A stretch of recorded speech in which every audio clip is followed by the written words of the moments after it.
நண்பர்களே, வெற்றிக்கான ஓட்டத்திலிருந்து 63வது நாள். எப்படியோ நேத்து வாங்கின செருப்படி எல்லாம் மறந்துட்டு இன்னைக்கு நமக்கு முக்கியமான 2 வேலைகள் இருக்கு நண்பர்களே.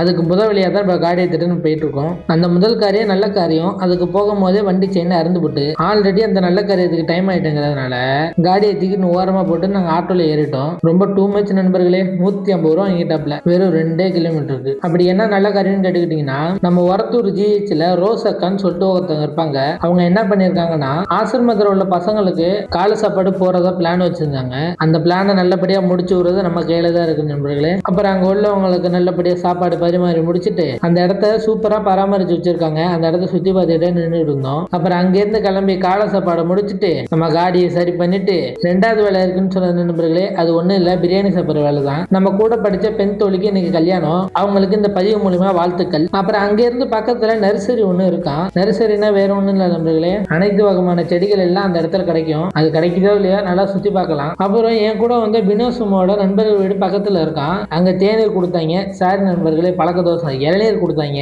அதை நல்லபடியா குடிச்சிட்டு ஒரு 6 மணி போல வீட்டுக்கு வந்துட்டேன். வீட்டுக்கு போன வேலைக்கு நம்ம ஊர்ல ஃபெஸ்டிவல்னு சொல்லியிருந்தேன் நண்பர்களே. அதுக்காக ஒரு தெருவே அப்படியே ரெண்டுக்கு எடுத்து கடை போட்டு வச்சிருப்பாங்க. அந்த கடையில தான் இன்னைக்கு பர்ச்சேசிங்க. பை தூக்கியே இன்னைக்கான நாள் முடிச்சிட்டு நண்பர்களே. தொடர்பு இன்னைக்கு வரை காத்திருக்கவும்.